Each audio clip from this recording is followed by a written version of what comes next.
So, welcome to Uplifting Global Talent, the podcast that brings you insights from the global business and HR leaders. I'm Serap Zel, the founder of Uplift, and your host today. I'm very happy to welcome a visionary thinker and expert in the future trends and business strategy, John Sanei. John, it's an absolute pleasure to have you today. Thank you so much. Wonderful to be here with you as well. Thanks, John. And for our listeners, John is futurist and trend specialist and best-selling author known for his insights to disruptive technologies, future trends, and their impact on the business and society. And John's journey has been, I think, fascinating. And I was following him for some time. And from his early days in entrepreneurship to becoming a global speaker, John is driven by, I think, curiosity to learn more about the future and unlock the human potential. And he has two good books I really recommend you to check. What's Your Moonshot and The Magnetize. And these books, I think, challenge us to think differently about our place today and also for the future, how we can design it for the future. And John, can you please introduce yourself briefly to our listeners today? And also, I want You've to done ask such a you, great job. I know, Wow, okay. what Yeah. inspired you also to go to this path? I mean, how did you start?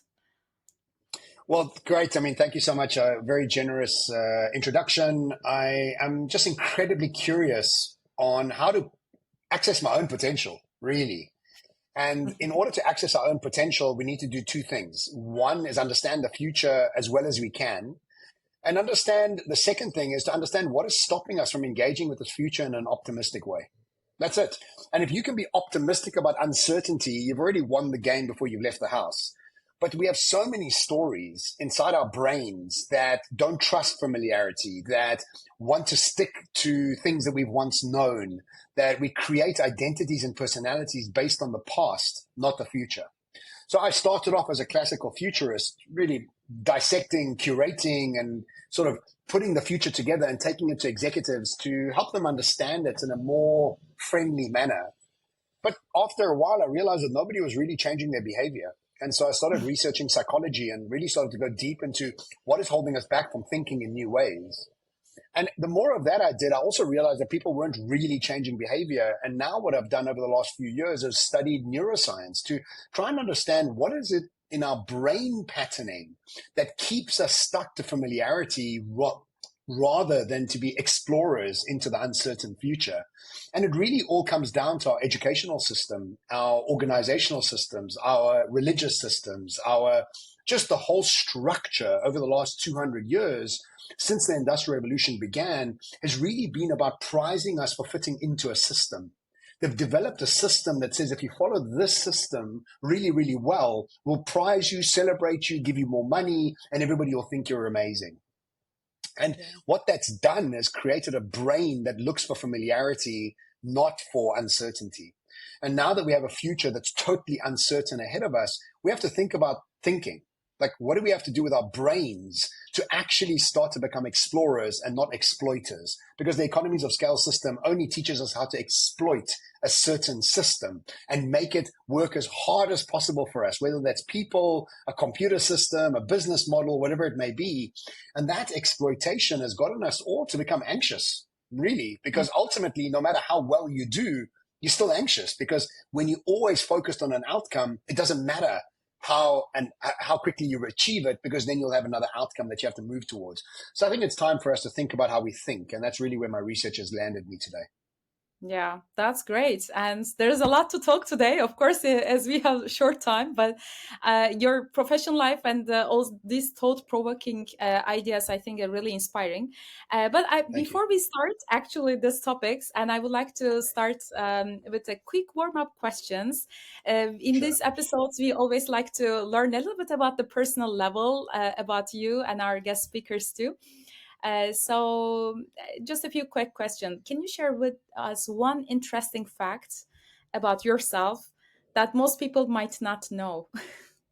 What would you say? I love dogs more than life, and I've been building a hotel brand in Costa Rica called Rover Hotels. That is a high-end boutique hotel that uses 50% of its profits to uplift dogs in its environment. So we'll have 10 of the oldest dogs living in our hotel, cooking food for all the dog shelters. And so for the rest of my life, after I finish my speaking career, I'll be uplifting dogs' lives in society, utilizing high-end boutique hotels. Wow, that's really inspiring. Wow, thanks for Thank you. sharing, and I will be following that. Sure. Yes, it's What's not on social yet, so it will come yeah, soon. Yeah. exactly, perfect.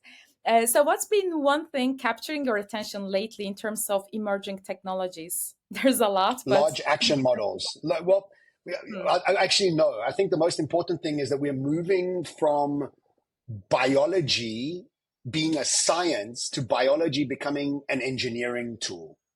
And what hmm, science is always trying to do is prove a theory to you and understand it in theoretical terms. But what's happening to our biology, not just our own, but food and animal biology and all of our biology is now becoming an engineering process, which means that we can unconstruct, reconstruct, and scale, which means that our age expectancy, our food quality, our animals' age expectancy, all of these things are about to change. And if we think about biotech and how it's going to change our very yeah. lives quite literally over the next 5 to 10 years, I think it's by far the most exciting thing that we could be thinking about. Yeah, no, that's great.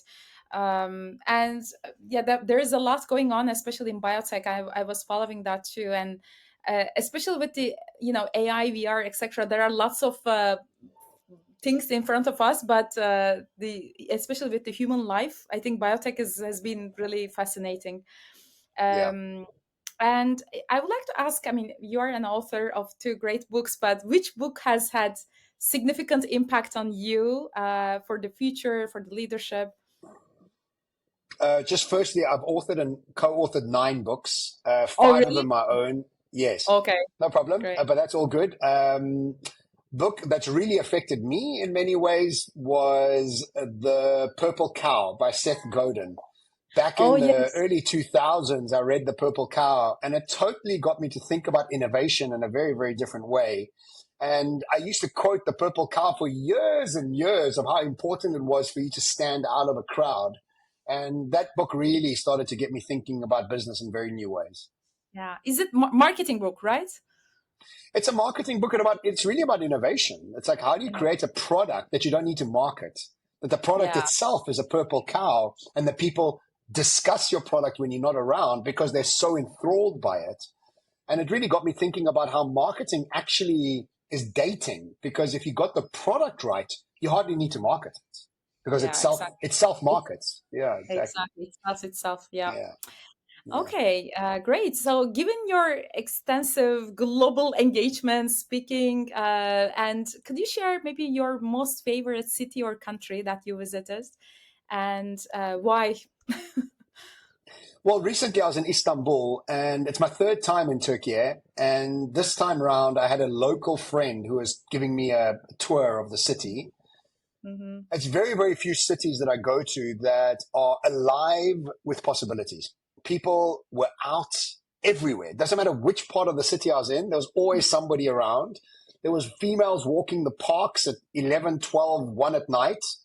And I just was so impressed with how Istanbul is so optimistic and so focused on what they can achieve in the world. You know, I travel to Europe and America, and they're usually kind of disgruntled a little bit. But when you start to visit places like India, Saudi, Dubai, Turkey, you start to realize that people are so optimistic about this future ahead of them. So, in my most current travels, Istanbul by far stands out as the most vivacious and vibrant city I've been to in a very long time. Yeah, that's great. Yeah, actually, it's my favorite city too. Yeah, yeah, it's really Yeah. great. Thanks, John. So there's a lot to talk. So let's kick off our chat, especially from the individual level. You mentioned about the adapting this change, uncertainty in the lives. So, and then for organizations, it's also very important to find those people who are adaptive to changes and stay resilient as well in this uncertainty. So maybe you can tell us how individuals can develop that type of mindset and that embraces change, uncertainty. Maybe you can share some examples with us, like successful examples.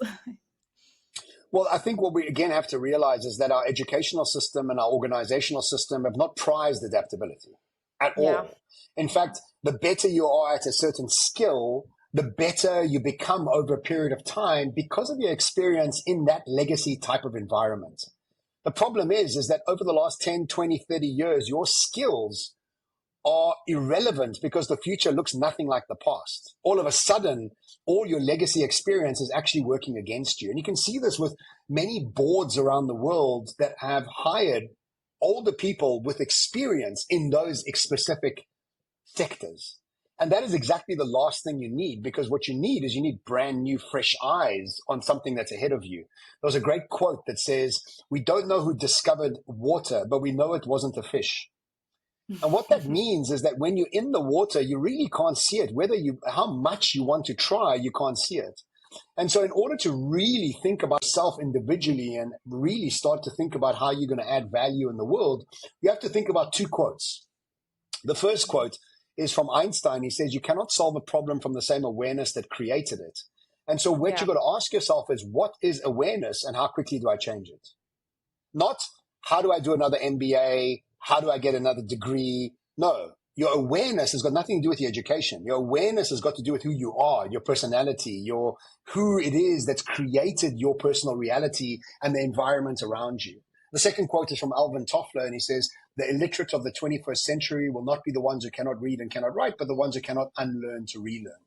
So you have to ask yourself, how do I unlearn old ways of thinking, old behaviors, to relearn new ones while changing my awareness and start to solve problems ahead of me that otherwise would be invisible to me currently? I'll give you a quick example. Zara has gone from $19 billion to $12 billion over the last 4 years. And at the very same time, Shein has gone from zero to $110 billion, eating up the market share of H&M and Zara. And you've got to ask yourself, are the executives on board of Zara dumb? No, they're incredibly intelligent. Do they have useless consultants around them? No. They have the McKinseys and the Accentures. Everybody up there is advising them. What's the difference between them and Shein? Awareness. Their awareness was stuck on the economies of scale system, not on economies of learning and adaptable system. They didn't even know that existed at all in any way. Then you also got to ask yourself, why did Mercedes-Benz come up with Tesla? Are Mercedes-Benz dum-dums? No. They were so focused on combustion engines, they didn't even think of EVs and these new types of cars. And so you got to ask yourself is that the smartest people in the world aren't able to see new opportunities ahead of them because of the way their brains operate and because of their awareness stuck in old ways of thinking and because they don't know how to unlearn to relearn. So individually, there's only one question to ask yourself. What is my awareness and how quickly do I change it? How do I create a brain that's not stuck on outcomes, but actually adaptable, not focused on economies of scale, but economies of learning and adaptability? This is a very different type of brain. In the 1960s, NASA wanted to hire more geniuses to work for them. So they put together a whole program called the George Land Study. And they started to track kids.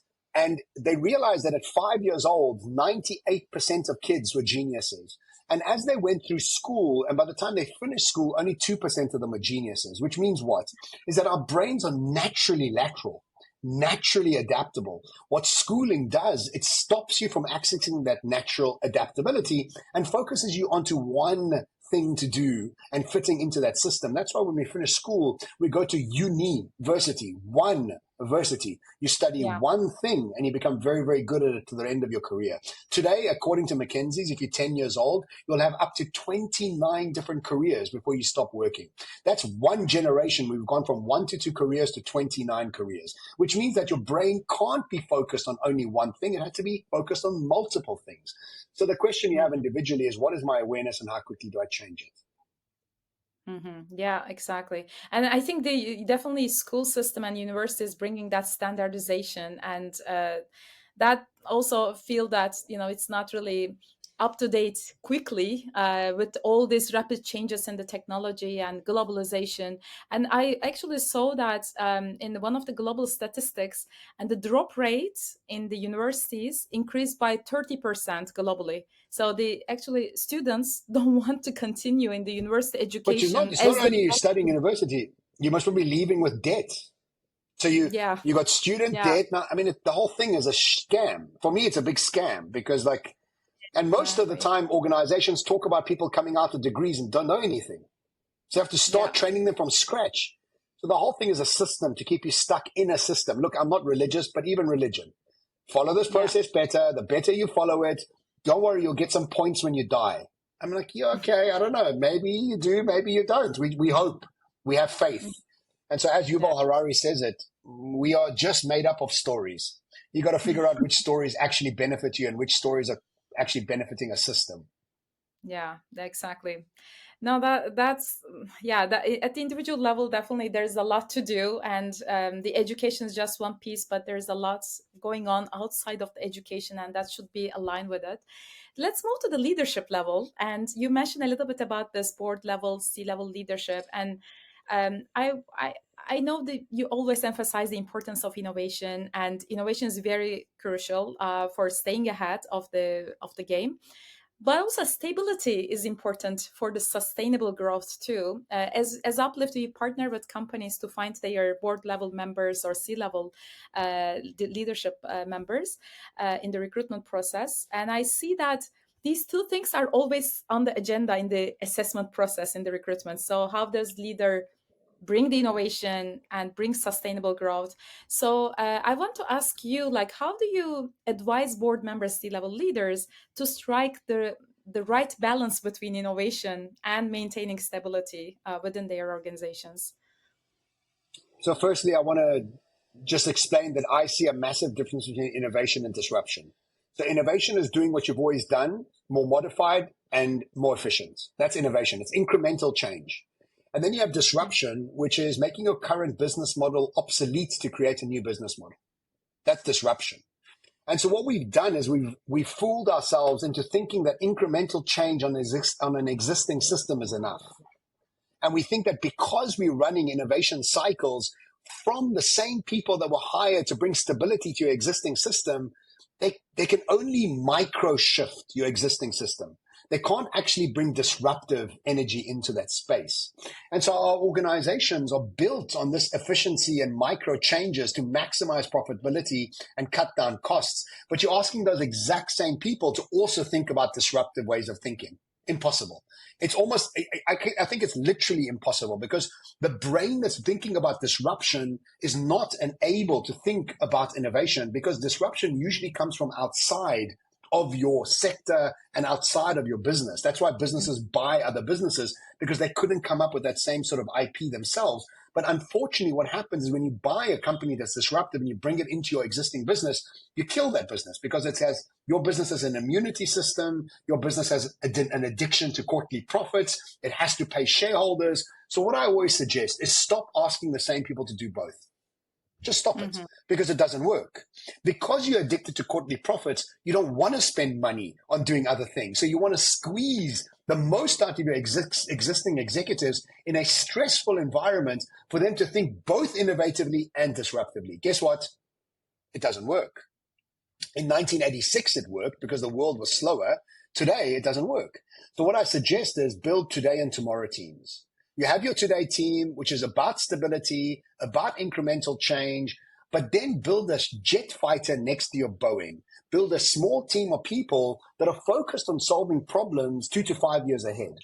And these people are totally different skilled. They have different KPIs. They're not even sitting in the same office as you. They're not answering to the board, because the minute the board and the CFO become involved, they start squeezing them for results. They start squeezing them for quarterly outcomes. And the tomorrow team is there to experiment. It's to trial new things out. It's to play with the world ahead of them, rather than the today team, which is your existing organization that's addicted to certainty and efficiencies and profitabilities. And you can't have adaptability and an efficiency mindset together in the same team. How? How are you adaptable and efficient? Adaptability in its essence is all about experimentation. It's all about lateral ways of thinking. So today and tomorrow teams, for me, is a great way to start, to just alleviate schizophrenia from your existing teams and hoping that they're going to be disruptive and innovative, which is an impossibility. Yeah, no, that's on spot. Actually, I'm also mentoring on some of the startup CEOs on the HR related topics. And just last month, with the two CEOs that I met, they mentioned exactly the same thing. They want to shift their leadership teams to the next level, because they believe that the current team don't bring the innovation, the They creativity, don't. but they also believe that, I mean, the CEOs generally have a little bit like emotional level connection with those first leaders because they build the company together. I mean, they are kind of friends now, so it's a little bit hard to separate them and move and change the positions. I think there's a little bit emotional connection that they need to overcome, I guess, and take some brave decisions to move Yeah. to the next Look, way. it's not easy to be a leader in today's world because you actually are you dealing with a very, very emotional, tumultuous world. Like your Yes. organization is wanting to keep the old world alive while thinking about tomorrow, using the existing. It's almost like saying, you know what? The sport of tomorrow is tennis, but everybody's skilled in football. Now, while you're playing football and have to win every match, also start doing tennis training. And you're like, well, I don't know how. Like, people aren't skilled in tennis. They got weak arms. So you almost have to build a tennis team to think about tennis while you allow your football players just to play football, if that's an Yeah. analogy that lands better. Yeah, great analogy. Yes. Yeah. So, okay, the last question before we wrap our episode today. Of course, we talk about this rapid changes in the world, technology, economy, lots of things going on. So sometimes this can be really overwhelming for individuals and companies too. So, how do you recommend to staying up to date in this new developments and changes that seem to happen almost every day in our lives? I always suggest people follow the golden thread of what makes you curious and excited. That's all. Mhm. Because what makes me curious and excited, I can't stop listening to. I keep diving deeper. And now I've written books and talk around the world around things that just make me curious. And so Mhm. next time I'm going on a bicycle ride, guess what I'm listening to? What makes me curious? Am I listening to blockchain? No, because that doesn't make me really interested. I'm like, I kind of understand it, but it's not really where my passion lies. What's happening with AI? How do we build more capabilities inside the human brain? Thinking about neuroscience, plasticity, love that stuff. So I'm like diving deeper and deeper into that. And so if you are feeling bewildered at all the new information that's coming around you, you haven't asked yourself a very deep question. Which one of these pieces of information make me excited? And just follow that. Because then what starts to happen is you become a better and better and deeper and deeper and better and better and deeper and deeper specialist in that specific topic because it's just what you're curious about. And that in itself allows you to be more adaptable. That in itself allows you to unlearn, to relearn. And that in itself allows you to think about the future in an optimistic way rather than feeling like you're bewildered because there's so much information around you. That's an old way of doing things. A new way of doing things is following the golden thread of curiosity and allowing that to give you the skills that are required for where we're going. Yeah, that's great. Yeah, I think it's called like T-shape development, right? So you are having deeper conversation, deeper insights about your development, like in the T-shape, and of course you become expert in those fields that you are passionate and you are curious. So I Exactly. absolutely love that idea. And I think also just the last piece is that we used to be prized for fitting in. The future will be prizing you for fitting out.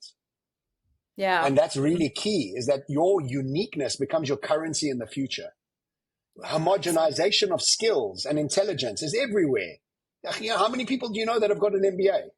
Millions. Like, what makes you stand out? You now have paid at a university to make you think like everybody else.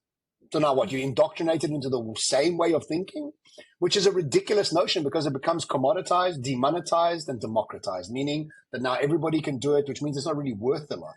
What is going to be worth a lot is your uniqueness, your curiosity, and the way you connect the invisible golden threads that only you can see. That becomes a skill that people will start to pay for vis-a-vis me. I get traveled around the world only because of my unique curiosity. Nobody else sees the world like I do, and I've made a business out of it. And I suggest that everybody does that because everybody's got a unique, curious idea of who they are and what they want to research, and that becomes your currency.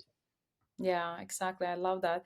And you continue to travel all around the world for the speeches. What is next in your agenda?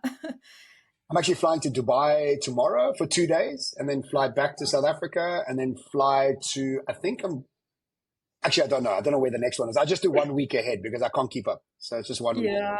yeah, and we will be sharing the links of the John's books and speeches Thank as you. well in this podcast. And Thank you. John, your insights today has been really incredible, and Thank you. thank you for sharing it, and thank you for being with us today. My And absolute pleasure. Yeah, it's a pleasure having you too. And thank you also to our listeners joining us today, Uplifting Global Talent Podcast. We hope this episode has inspired to you too. And next time, keep uplifting talent wherever you go globally and stay tuned for the next episodes. Thanks, John. Ciao.